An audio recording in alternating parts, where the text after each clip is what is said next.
Para protegerse, los residentes han levantado barricadas por toda la capital y sus alrededores. Muy buenas, gente del barrio, bienvenidos. Estamos de vuelta. Seguimos nuestro viaje por las Antillas. Hoy, en concreto, nos vamos a Haití, exactamente a su capital, Puerto Príncipe, donde también ya hace tiempo la desesperación es la moneda corriente y el peligro acecha en cada esquina. Últimamente la situación ha sido tal que los secuestros son el pan de cada día.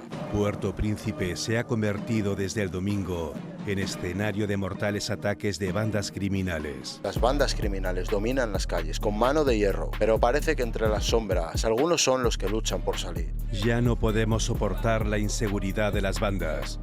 Nada funciona, ni siquiera las instituciones democráticas. Podemos decir que por mucha oscuridad que haya, está ese halo de esperanza. Hay luz, donde los que se niegan al poder de las bandas se manifiestan en cámara con su resistencia y valentía. Hoy nos rebelamos para decir no, ya no aguantamos más. Gente, únanse a nosotros en el viaje de hoy, mientras analizamos la caótica situación de Haití desde sus profundidades, donde la esperanza lucha por sobrevivir en medio de la desesperación. Prepárense para sumergirse en la cruda realidad de Haití, solo en Barrio Oscuro TV.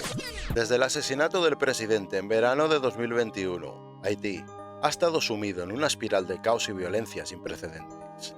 La capital, Puerto Príncipe, es un hervidero de actividad, pero no precisamente por razones positivas. Las calles están llenas de tensión y peligro, con secuestros, asesinatos y enfrentamientos entre bandas que ocurren prácticamente a diario. A medida que las bandas luchan por el control de los barrios y las autoridades luchan por mantener el orden, la población civil que está en medio queda atrapada en el fuego cruzado.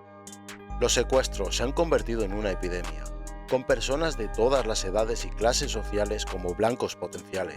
Pero la situación no es solo caótica en las calles. El gobierno está en un estado de crisis constante, con un primer ministro que carece de legitimidad real y una lucha constante por el poder entre facciones rivales. En medio de todo este caos, la resistencia persiste. Hay individuos valientes que se niegan a ser silenciados por el miedo y la violencia. Artistas, activistas y líderes comunitarios trabajan incansablemente para encontrar soluciones y mantener viva la esperanza de un futuro mejor.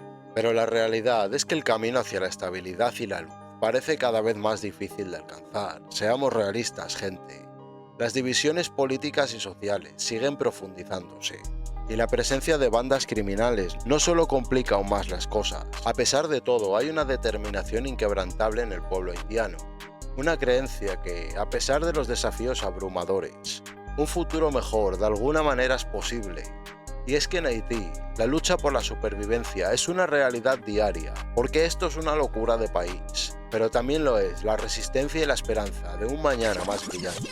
En conclusión, muchachos, la situación de Haití es desgarradora y compleja, no nos engañemos. Es más, de cierto modo, aunque no igual, encuentro similitudes con lo que había pasado en El Salvador con las bandas. Ambos son estados fallidos que luchan contra la corrupción, la violencia, la falta de gobernabilidad. Entonces la pregunta queda en el aire sobre el destino de Haití, aunque tal vez todo esto acabe y acaben poniendo una solución similar a su vecino centroamericano. No es la primera vez que algunos proponen medidas extremas, y que así de alguna manera se pueda contener la situación actual. Sin embargo, la realidad de las soluciones a largo plazo no es tan bonita como parece, porque es algo que requiere un enfoque más integral y sostenible, cosa que no tienen porque el gobierno no es ni gobierno en funciones, han tomado el poder y ya está. Y Haití, al igual que todo país, tiene una extensión más grande o más pequeña de suelo, por lo que el suelo es, y bien gestionado, tal vez podría explotarse un poco mejor. Pero siempre que haya corrupción por medio se tuerce la cosa porque los pocos recursos que hay se van a perder entre las élites. Y ahí, señores, en este caso se complica la cosa bastante, mucho más. Claro que sobre todo en los países de los que hablamos es muy utópico que salgan a flote, porque son lugares muy complicados y realmente los que mandan no quieren cambio. Seamos realistas, gente, le duela al que le duela, eso es así. Es como cuando hemos hablado de Birmania, si es que solo guerra, guerra, guerra y solo se repite eso a través de toda su historia, nada cambia. Y si ya nos ponemos así, es una pena como los grandes países que tienen recursos para 20 vidas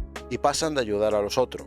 Pero claro, por algún motivo deciden mirar a otro lado. Y siento ser así de directo, gente, pero esto es Barrio Oscuro TV, donde se habla del mundo sin filtros. Y por supuesto, aquí no hacemos las normas sobre cómo tiene que funcionar el mundo, pero sí lo criticamos y exponemos lo que hay. Muchachos, llegó el momento de actuar. Agradecemos enormemente que se suscriba a nuestro canal, comparte este vídeo con tus familiares y gente cercana, y no te olvides de dejarnos abajo un comentario diciendo lo que piensas, porque aquí sí les leemos, gente. Entonces, ¿creen ustedes que si implementaran un cambio como han hecho en El Salvador para limpiar las calles de las pandillas pero en Haití, podría ser una cosa diferente? ¿O tal vez creen que Haití es uno de esos países sin futuro ni prosperidad alguna? Y gente, ahora sí nos vamos, pero pronto les caeremos con más. ¡Nos fuimos!